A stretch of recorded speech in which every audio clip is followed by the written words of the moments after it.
നമസ്കാരം. നമ്മളൊക്കെ ഈ ഭൂമിയിൽ ജനിക്കുന്നത് ഓരോ നിയോഗത്തിന് വേണ്ടിയിട്ടായിരിക്കും. അങ്ങനെയാണ് ഈശ്വരൻ നമ്മളെ ജനിപ്പിക്കുന്നത് എന്നാണ് എൻ്റെ ഒരു വിശ്വാസം. ഇത് പറയാൻ കാരണം 2000 എനിക്ക് 2 കുഞ്ഞുങ്ങൾ ജനിച്ചു. ട്വിൻസാണ്, പ്രിമിച്ചർ ബേബീസാണ്, മാസം തികയുന്നതിന് മുമ്പ്. അത് ജനിച്ചപ്പോൾ തന്നെ ഇൻക്യുബേറ്ററിൽ വെച്ചു. അത് കഴിഞ്ഞ് ഒരു 1-2 മാസം കഴിഞ്ഞ് ഞങ്ങളുടെ കയ്യിൽ തന്നു. തിരിച്ച് വീട്ടിൽ കൊണ്ടുവന്നൊരു ഇൻക്യുബേറ്റർ സിസ്റ്റം പോലെയൊക്കെ ആയിരുന്നു. പക്ഷേ എന്നോട് ഈ കുട്ടികൾ ജനിച്ച് ഒരാഴ്ച കഴിഞ്ഞപ്പോൾ തന്നെ ഡോക്ടർ പറഞ്ഞിട്ടുണ്ടായിരുന്നു, ഇതിൽ ഒരാളെ കിട്ടുള്ളൂ, ഒരാൾ കിട്ടത്തില്ലെന്നുള്ളത്. അതിൻ്റെ റീസണൊക്കെ എന്നോട് പറഞ്ഞായിരുന്നു. പക്ഷെ ഞാൻ ആരോടും പറഞ്ഞില്ല. വൈഫിനോടൊന്നും പറയരുതെന്ന് ഡോക്ടർ പറഞ്ഞു. ഞാൻ പറഞ്ഞില്ല. ഞാൻ എൻ്റെ ഉള്ളിൽ തന്നെ വെച്ചോണ്ടിരുന്നു. ഓരോ പ്രാവശ്യം ചെക്കപ്പിന് പോകുമ്പോൾ ഡോക്ടർ പറയും, ഇല്ല, ഇയാൾ അതേ നാളെ കാണത്തില്ല എന്നൊക്കെ ഇങ്ങനെ പറയുമായിരുന്നു. 2 പെൺകുട്ടികളായിരുന്നു. കൃത്യമായിട്ടൊരു 4 മാസം വീട്ടിൽ ഇൻക്യുബേറ്റർ സിസ്റ്റം ആയിരുന്നു. 4 മാസം ആയപ്പോഴത്തേക്കും ഒരു കുഞ്ഞിനെ പെട്ടെന്ന് സീരിയസ് ആയി. അപ്പോൾ ഡോക്ടറെ വിളിച്ച് വെച്ച് ഹോസ്പിറ്റലിലോട്ട് കൊണ്ടുപോയി. ട്രിവാൻഡ്രം മെഡിക്കൽ കോളേജിൽ SIT ഹോസ്പിറ്റലായിരുന്നു. ഡോക്ടർ പറഞ്ഞു കൊണ്ടുവന്നേക്കൂ എന്ന് പറഞ്ഞു. അങ്ങനെ ഹോസ്പിറ്റലിൽ കൊണ്ടുപോയി. ബട്ട് അപ്പോഴും ഡോക്ടർ എന്നെ ഫോണിൽ കൂടെ പറഞ്ഞു, ഇല്ല, അത് സാധ്യത കുറവാണെന്ന് പറഞ്ഞു. അതുപോലെ തന്നെ സംഭവിച്ചു. ആ കുഞ്ഞു മരണപ്പെട്ടു. ഇവിടെയാണ് ഞാൻ നേരത്തെ പറഞ്ഞത്, ഇത് ഈശ്വര നിയോഗം എന്ന് പറഞ്ഞത്. അപ്പം ഒരു 4 മാസം ആ കുഞ്ഞ് ജീവിച്ചിരുന്നുള്ളൂ. ഈ 4 മാസം, അതായത് എൻ്റെ ഒരു വിശ്വാസം ഞാൻ പറയട്ടെ, കഴിഞ്ഞ ജന്മത്തിൽ ഈ പീരീഡ് പൂർത്തിയാവാതെ മരണപ്പെട്ടതായിരിക്കും എൻ്റെ വിശ്വാസമുണ്ട് കേട്ടോ. അപ്പം ബാക്കി ശിഷ്ടജന്മം ഉണ്ടല്ലോ, ആ 4 മാസം ശിഷ്ടജന്മത്തിന് വേണ്ടിയിട്ടായിരിക്കാം ഈ ജന്മം ജനിച്ചത് ഞങ്ങളിൽ കൂടെ. ഒരു കണക്കിന് ആ കുഞ്ഞ് ഇത്തിരി ആരോഗ്യ പ്രശ്നങ്ങളുണ്ടായിരുന്നു. അത് മരിച്ചതാണ് ആ കുട്ടിയുടെ ആരോഗ്യത്തിന് നല്ലത്. നമുക്ക് നോക്കാനല്ലേ പറ്റുള്ളൂ, അനുഭവിക്കുന്നത് ആ കുഞ്ഞായിരിക്കുമല്ലോ. ഞാനിത് പറയാൻ കാരണം, ഇന്നിപ്പോൾ ഈ അടുത്ത കാലത്ത് ഒരു സംഭവം ഉണ്ടായപ്പോൾ ഞാൻ എൻ്റെ ഈ കാലഘട്ടം ഒന്ന് ചിന്തിച്ചു. അന്ന് ഈ സംവിധാനം ഇല്ലായിരുന്നു, അതോ എൻ്റെ അറിവില്ലായ്മയാണോ എന്താണെന്ന് എനിക്കറിയില്ല.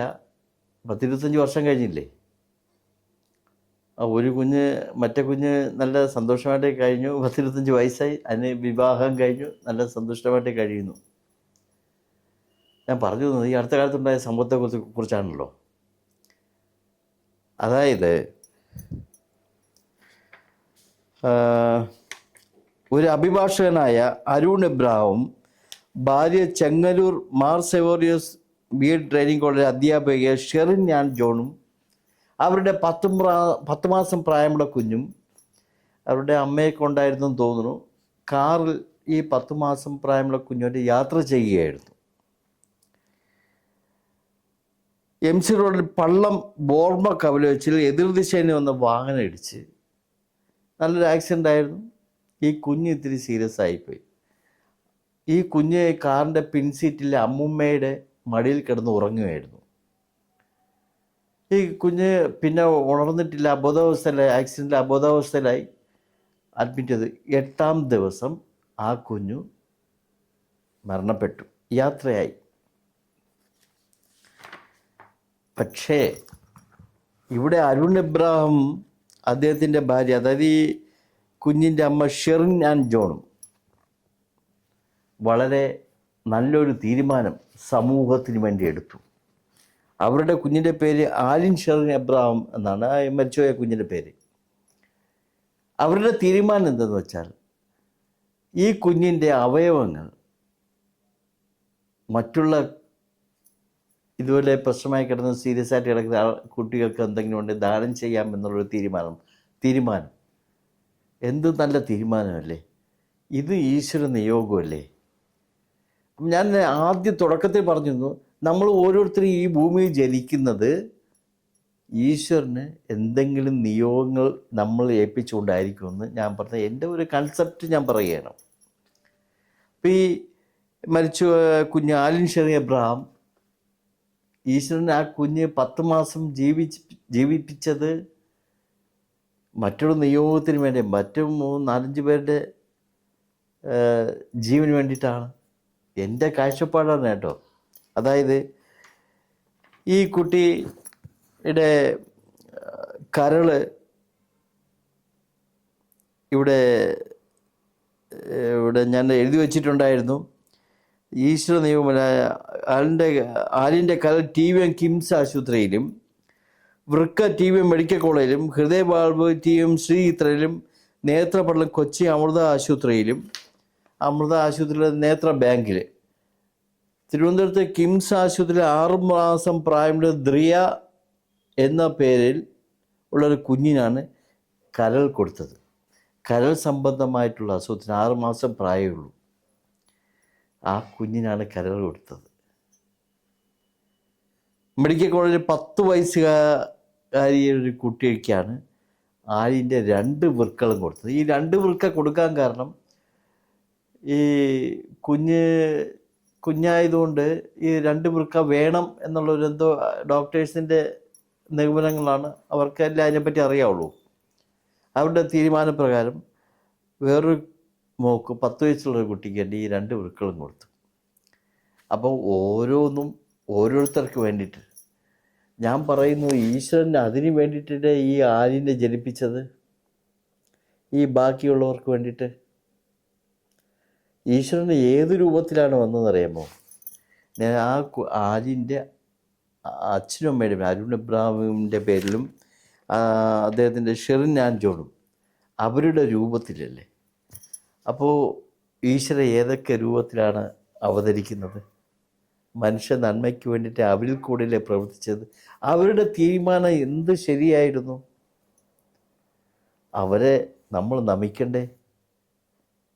ഞാൻ നേരത്തെ പറഞ്ഞില്ലേ, അന്ന് എൻ്റെ കുഞ്ഞിൻ്റെ കാര്യം പറഞ്ഞപ്പോൾ അന്ന് എനിക്ക് അറിവില്ലായിരുന്നു, അതോ അന്ന് ഈ സംവിധാനം ഇല്ലായിരുന്നു, എനിക്കറിയില്ല അതിനെപ്പറ്റി. അതായത് എൻ്റെ ഒരു കുഞ്ഞ് മരിച്ചപ്പോൾ അതിൻ്റെ ഒരു അവയവങ്ങൾ കൊടുക്കാമായിരുന്നില്ലേ എന്ന് എനിക്കിപ്പോൾ തോന്നി. കഴിഞ്ഞത് കഴിഞ്ഞു. പക്ഷേ അന്ന് ഈ സംവിധാനം ഇല്ലെന്ന് പറഞ്ഞു. കാരണം കേരളത്തിൽ തന്നെ ആദ്യത്തെ സംഭവമാണ് ഇത്ര ചെറുപ്പത്തിലുള്ള, അതായത് കുഞ്ഞുകുട്ടിയുടെ അവയവങ്ങൾ ദാനം ചെയ്ത് കേരളത്തിലെ ആദ്യത്തെ സംഭവം. അപ്പം അന്നൊന്നും ഇത്രയൊന്നും ഇതായി കാണത്തില്ലായിരിക്കും, എനിക്കറിയില്ലായിരുന്നു. ഞാൻ ഇതൊക്കെ പറയാൻ കാരണം, നമ്മൾ ഒരിക്കൽ കൂടെ പറയുന്നു, ആ ആലിൻ്റെ അച്ഛനും അമ്മയും നമ്മൾ അങ്ങേയറ്റം ബഹുമാനിച്ചേ പറ്റൂ. അവർ ആണല്ലോ ഇതിന് മുൻകൈ എടുത്ത് തയ്യാറായത്.